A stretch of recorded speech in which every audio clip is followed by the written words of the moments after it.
At MU Health, yes empowers. It's the oxygen that fuels innovation, creates breakthroughs, and gets heads nodding. Yes isn't scared of cancer. Cancer is scared of yes. Yes is a cure for type 1 diabetes and its momentum unstoppable. At Mid-Missouri's only academic health center, we live by the word yes, and it always finds a way.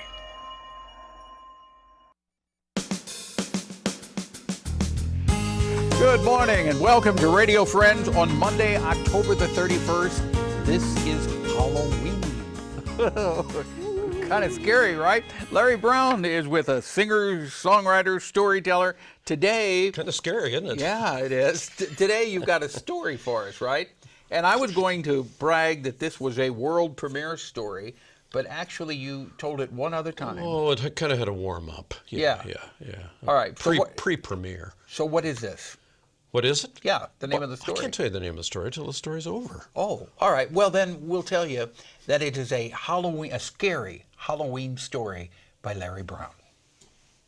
Catherine was stressed out with her work. I mean, she was overwhelmed. She'd worked for a mortgage company and been doing bookkeeping, which had become computerized, but now she was having to supervise other workers. So it was everything she had to do, plus take care of other people. So going to work was not the pleasure it was. Coming home was stressful. But fortunately, her partner, Charlie, was very understanding, and he would oftentimes have meals ready for her.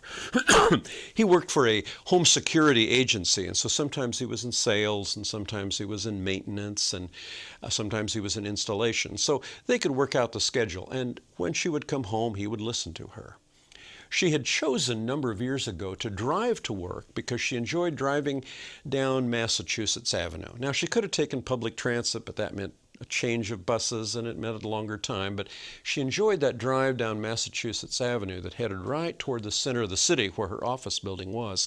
And it paralleled the old canal. And the trees and the bushes and the shrubbery were pleasant and enjoyable and helped her kind of de-escalate some of the tension of the day.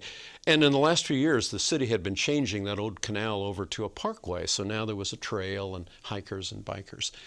Well, one particular morning as she was headed in, she approached the intersection with Pontiac Avenue, and Pontiac came over a bridge and there intersected with Massachusetts. And as she approached, traffic was jammed up, and she noticed that they were pulling an old rusty car out of the canal. Well, she listened to the radio and didn't hear anything about it. No one at work seemed to know anything about it. And when she got home, Charlie didn't seem to know anything about it. And she kind of put that out of her mind until a few days later. She was at her office. And she looked up, and there, standing in the doorway to her office, was a man in green work coveralls. He had a little embroidered name at the side, but he was soaking wet. And his face was pale, his eyes were pale, and he kind of beckoned to her. And as she pushed away from the desk to go up to the door, he was gone, although there was a puddle of water on the floor. She stepped out into the hallway, and there was a co-worker, Bob, who was coming down, and she asked if he'd seen anything, and he didn't, and she went around the corner to Carol, and she hadn't either. Well, when she got home to tell Charlie, Charlie was busy and went, oh, yeah, whatever. It was a few days later. It was one of those pleasant summer days where she sometimes would take her lunch outside, and it was just a block over to the canal, and she would sit on a bench there and enjoy her lunch, and she was watching kids playing and hikers and bikers, and then she saw him again. There he was, that same man who stopped and looked up to her, the paleness in his face, and there he was in these work overalls, soaking wet, and he beckoned to her. And just then 2 bicycles went by, and for a moment she was distracted, and he was gone. Well, as she was reporting back to Charlie, Charlie was sort of listening and not paying any attention, but it was sticking in her mind now. There might be some connection between that old car was pulled out of the canal. She'd thought about sometimes, in the wintertime particularly, if the roads were slick, what if she went off and into the canal? And it wasn't such a worry when it was filled with trees and brush, but now they'd opened it up for the trail, and well, one could just go into the water. Well, as she was coming home one evening, she stopped at the quick stop to get gasoline near the intersection with Pontiac. And she had an idea. She parked her car and walked across, and there was on the bridge, and she looked down in the canal toward where she thought they had pulled that old car out. And as if she was staring at the water, an older woman came up to her, short in stature, carrying a shopping bag. And the woman said, "So you've seen him?" Well, Catherine wasn't wanting to give away anything, but she said, "Seen who?" And the woman looked back to her and says, "You have seen him. He's called the Waterman." And the old woman told her that years ago a car had gone off and a man had drowned in his vehicle, but it had been years since they found the car. Years until they found the car, because it was when they were making way for the trail they found the car. She said, "He won't hurt you." And then she walked away. Well, by the time Catherine got home, she was talking to Charlie, and Charlie says, "Oh, I've heard about the Waterman. Now I understand. I thought they were talking about some crazy utility guy. But you know what that means?" Catherine says, "Yes, I've seen a ghost." It was a few days later. A rainstorm had come in that afternoon, and as she drove home, she was now in the lane beside the old canal. And there in the rain with the slick road, she thought she saw a red ball bounce out in front of the car and then a little girl dart, and she slammed on her brakes, and the car immediately skidded and went off down across the trail and into the canal.